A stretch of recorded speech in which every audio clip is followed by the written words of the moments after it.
إن الحمد لله نحمده ونصلي على رسوله الكريم أما بعد أعوذ بالله السميع العليم من الشيطان الرجيم بسم الله الرحمن الرحيم ولئن أذقناه رحمة منا من بعد ضراء مسته ليقولن هذا لي وما أظن الساعة قائمة ولئن رجعت إلى ربي إن لي عنده للحسنى فلننبئن الذين كفروا بما عملوا ولنذيقنهم من عذاب غليظ وإذا أنعمنا على الإنسان أعرض ونأى بجانبه وَإِذَا مَسَّهُ الشَّرُّ فَذُو دُعَاءٍ عَرِيضٍ قُلْ أَرَأَيْتُمْ إِنْ كَانَ مِنْ عِنْدِ اللَّهِ ثُمَّ كَفَرْتُمْ بِهِ مَنْ أَضَلُّ مِمَّنْ هُوَ فِي شِقَاقٍ بَعِيدٍ سَنُرِيهِمْ آيَاتِنَا فِي الْآفَاقِ وَفِي أَنفُسِهِمْ حَتَّى يَتَبَيَّنَ لَهُمْ أَنَّهُ الْحَقُّ اولم یکفی بربک انہ علی کل شیء شہید الا انہم فی مریۃ من لقاء ربہم الا انہ بکل شیء محیط۔ حضرات محترم، سورۃ حامیم سجدہ شروع سے لے کر آخر تک اللہ رب العزت نے بے شمار دلائل دیے ہیں اس میں کہ قرآن کریم کتاب حق ہے، یہ اللہ کی طرف سے نازل کردہ ہے، اس کے جتنے بھی احکامات ہیں وہ انسان کی خیر اور بھلائی کے لیے ہے۔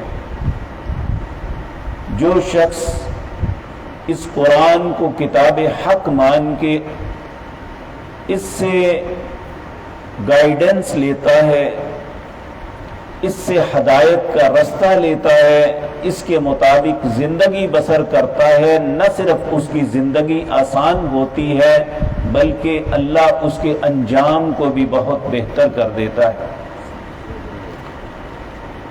لیکن یہ ایک حقیقت ہے کہ جس طرح اس میں ایک لفظ پڑھ کے آئے ہیں وَلَكِنَّ أَكْثَرَ النَّاسِ لَا يَشْكُرُونَ، اکثر لوگ ایسے ہیں جو شکر نہیں کرتے، یعنی اللہ کی نعمتوں کو سو اویل کرتے ہیں، اللہ جو انعامات ان پہ کرتے ہیں وہ سب کچھ لیتے ہیں، لیکن اللہ رب العزت کا حق تسلیم کرنے کے لیے تیار نہیں ہوتے۔ اگر اللہ انعام کرتے ہیں تو کہتے ہیں یہ ہمارے علم، ہمارے فہم، ہماری کوشش کا نتیجہ ہے، لیکن خدا نخواستہ جب اللہ پکڑتا ہے تو پھر بڑی لمبی لمبی دعائیں کرتا ہے۔ انسان سے اللہ کو اس بات پہ گلہ ہے کہ جب بھی اللہ اسے نعمتوں سے نوازتے ہیں یہ منہ پھیر لیتا ہے، اور جب اللہ پکڑتا ہے پھر بڑی لمبی دعائیں کرتا ہے۔ اس سورت کے اختتام پہ انہی باتوں کی طرف انسان کی توجہ دلائی گئی ہے۔ اللہ رب العزت فرماتے ہیں وَلَئِنْ أَذَقْنَاهُ رَحْمَةً مِنَّا مِن بَعْدِ ضَرَّاءٍ، جب ہم اسے چکھاتے ہیں اپنی رحمت کا کوئی معاملہ، تکلیفوں مصیبتوں کے بعد، لَيَقُولَنَّ هَذَا لِي، کہتا ہے یہ تو میری محنت کا، میری کوشش کا نتیجہ ہے۔ وَمَا أَظُنُّ السَّاعَةَ قَائِمَةً، یہ کیا قیامت لگائی ہوئی ہے، کوئی قائم نہیں ہونی قیامت۔ ہاں اگر تم کہتے ہو وَلَئِن رُجِعْتُ إِلَىٰ رَبِّي إِنَّ لِي عِندَهُ لَلْحُسْنَىٰ، اگر لوٹ کے مجھے اپنے رب کے پاس جانا بھی پڑا تو وہاں بھی مجھے یہی کچھ ملے گا، جو آج میرے پاس ہے یہی کچھ ملے گا۔ اللہ رب العزت فرماتے ہیں فَلَنُنَبِّئَنَّ الَّذِينَ كَفَرُوا بِمَا عَمِلُوا، ہم ضرور خبر دیں گے ان لوگوں کو جو آج دنیا میں اللہ کی کتاب کا، اللہ کے احکامات کا انکار کر رہے ہیں، بما عملوا، جو وہ عمل کرتے رہے ہیں۔ پہلے تو ان کے اعمال انہیں بتائیں گے، یہ کیا، میری یہ نعمتیں تمہیں ملی، میں نے تمہیں جوانی دی، میں نے تمہیں مال و دولت سے نوازا، عزت و شرف دیا اور بے شمار معاملات تیرے ساتھ کیے، اس کے مقابلے میرا کہاں تک شکر ادا کیا؟ جو عمل انسان کرتا ہے، اور انسان ذرا سوچے کہ ہم سے زندگی میں بے شمار خطائیں ہوتی ہیں، انسان سوچے کہ اگر مجھے میری ہر غلطی میرے سامنے بتا دی جائے گی، تم نے یہ بھی کیا، یہ بھی کیا، یہ بھی کیا، تو یقین جانیے پلے کچھ نہیں رہ جاتا۔ آپ دیکھیں اب سوشل میڈیا کا زمانہ ہے کہ انسان کو غلطی کرتا ہے تو لوگ تصویر بنا لیتے ہیں اور اس کی تصویر کو وائرل کر دیں تو پوری دنیا میں ذلیل ہو جاتا ہے وہ بندہ کہ اس نے یہ ایک عمل کی بات ہے۔ تو ہماری زندگی کی کتنی خطائیں ہیں جن پہ اللہ نے پردہ ڈالا ہوا ہے۔ میں آپ کو اچھا سمجھ رہا ہوں، آپ مجھے، یہ اللہ کا احسان ہے۔ نبی کریم صلی اللہ علیہ وسلم صبح شام کے اذکار میں یہ بھی دعا مانگا کرتے تھے، اللہم استر عوراتی، اے اللہ میری پردہ پوشی فرمانا، وَأَمِّن رَوَّاتِي، مصیبت اور گھبراہٹ کے وقت مجھے امن عطا فرمانا۔ یہ صبح کے اذکار میں بھی رسول اللہ پڑھتے صلی اللہ علیہ وسلم، اور شام کے اذکار میں بھی یہ پڑھتے ہیں۔ اور یہ بہت بڑی بات ہے کہ اللہ ہماری خطاؤں پہ دنیا اور آخرت میں پردہ ڈال دے۔ لیکن جو انسان اکڑتا ہے، جو انسان ہر بات میں اللہ کی نافرمانی کرتا ہے، پھر اللہ ساری مخلوق کے سامنے اسے ننگا کرے گا کہ تم نے کیا کیا، فَلَنُنَبِّئَنَّ الَّذِينَ كَفَرُوا بِمَا عَمِلُوا، اور صرف اس کے اعمال نہیں بتائے جائیں گے بلکہ وَلَنُذِيقَنَّهُم مِّنْ عَذَابٍ غَلِيظٍ۔ اللہ ہم سب کو اپنی پناہ میں رکھے۔ انہیں بڑا شدید ترین عذاب دیا جائے گا جو وہ عمل کرتے تھے۔ پھر اللہ رب العزت فرماتے ہیں وَإِذَا، یہی گلہ ہے اللہ سے، اللہ کا ہم پہ، وَإِذَا أَنْعَمْنَا عَلَى الْإِنسَانِ أَعْرَضَ وَنَأَى بِجَانِبِهِ، جب میں اس انسان کو نعمتوں سے نوازتا ہوں تو مجھ سے ہی منہ موڑ لیتا ہے کہ یہ تو میری محنتیں ہیں۔ وَإِذَا مَسَّهُ الشَّرُّ، جب چھوٹی سی بھی تکلیف پہنچتی ہے تو پھر زبان سے یہی نکلتا ہے ہائے اللہ، پھر اللہ کا نام آتا ہے، کہا پھر بڑی لمبی لمبی دعائیں کرتا ہے۔ وَإِذَا مَسَّهُ الشَّرُّ فَذُو دُعَاءٍ عَرِيضٍ، بڑی لمبی لمبی دعائیں ہم سے کرتا ہے۔ پھر اللہ فرماتے ہیں قل، اے میرے پیغمبر انہیں فرما دیجئے، ارأیتم ان کان من عند اللہ، اگر یہ قرآن اللہ کی طرف سے ہے تو پھر ثم کفرتم بہ، پھر تم اس کا انکار کرو، ومن اضل ممن هو فی شقاق بعید، اس بندے سے بڑا گمراہ کوئی نہیں جسے پتہ بھی چل جائے کہ قرآن اللہ کی کتاب ہے پھر وہ قرآن کا انکار کرے، اس سے بڑا بدبخت اور دور کا گمراہ کوئی نہیں ہے۔ اللہ رب العزت اپنی ذات، اپنی کتاب، اپنے رسولوں پہ ایمان لانے کی توفیق دے۔ ایمان کا مطلب یہ نہیں ہے کہ ہم یہ صرف کہہ دیں جی ہم نے مان لیا، ہم رسول اللہ کو رسول مانتے ہیں، کتاب کو کتاب برحق مانتے ہیں، لیکن ہماری زندگی، ہمارے عمل کے اندر وہ چیز نہ ہو۔ اللہ رب العزت اس بات پہ بہت سخت ناراض ہوتے ہیں۔ اللہ فرماتے ہیں یا ایھا الذین آمنوا لم تقولون ما لا تفعلون، اہل ایمان وہ بات کیوں کہتے ہو جس پہ عمل نہیں کرتے؟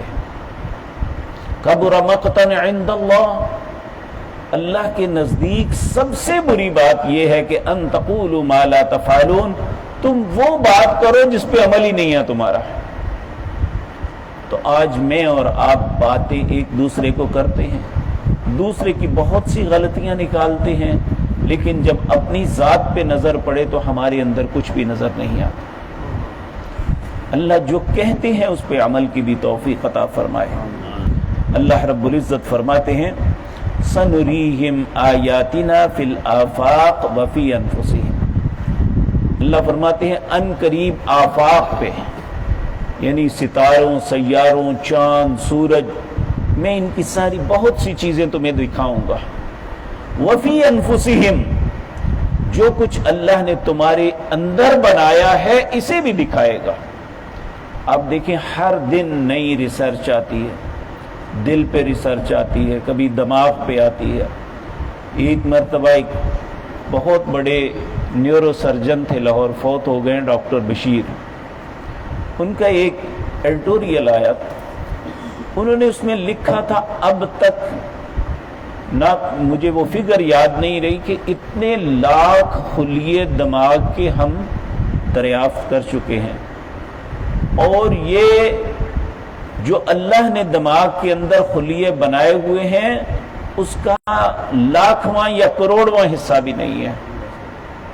تو اللہ رب العزت نے بہت سی چیزیں انسان کو دکھائی، تو پھر کہا وَمَا أُوتِيتُم مِّنَ الْعِلْمِ إِلَّا قَلِيلًا، تمہیں جو علم دیا گیا ہے وہ بہت تھوڑا ہے۔ لیکن اللہ یہ سب کچھ کیوں دکھاتا ہے؟ چاند، ستارے، بہت سے قوس قزح اور انسان کے اندر جو کچھ ہے یہ کیوں دکھاتا ہے؟ اللہ فرماتے ہیں میں اس لیے دکھاتا ہوں حتی یتبین لہم انہ الحق، تاکہ تمہارے اوپر یہ بات واضح ہو جائے کہ جو اللہ کہتا ہے وہی حق ہے۔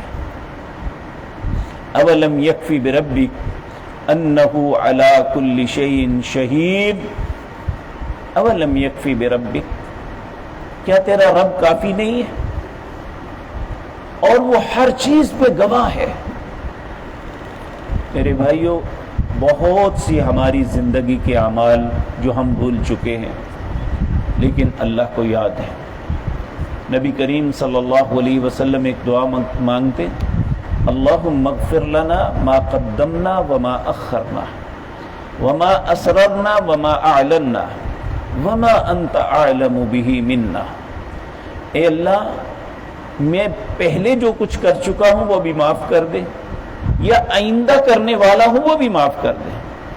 وما اسررنا وما اعلنا، جو میں نے چھپ کے کیے وہ بھی معاف کر دے، اور جو ظاہراً ہوئے وہ بھی معاف کر دے۔ وما انت اعلم به منا، اے اللہ میری خطاؤں کو مجھ سے زیادہ تو جانتا ہے۔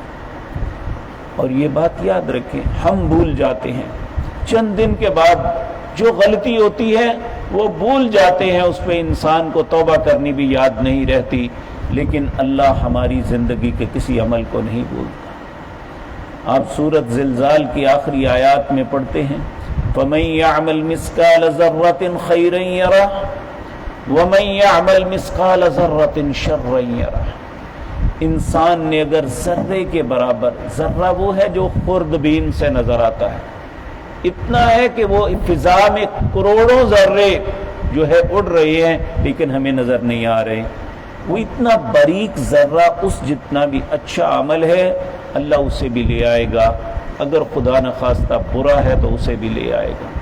اللہ اس سے پہلے ہمیں توبہ کی توفیق دے کہ جب ہمارے اعمال ہمارے سامنے رکھ دیے جائیں گے۔ اللہ رب العزت فرماتے ہیں الا، خبردار، انہم فی مریۃ من لقاء ربہم، یہ انسان یہ جو کچھ کرتا ہے اس کی ایک ہی وجہ ہے، یہ اپنے رب سے ملاقات میں شک میں مبتلا ہے کہ پتہ نہیں ہوگی کہ نہیں ہوگی۔ اللہ اکبر، الا انہ بکل شیء محیط، انسان یہ بات یاد رکھے، اللہ ہر انسان کو اور ہر چیز کو، وہ اچھائی ہے یا برائی، اس کو گھیرے ہوئے ہے، وہ اس کی دسترس سے باہر نہیں ہے۔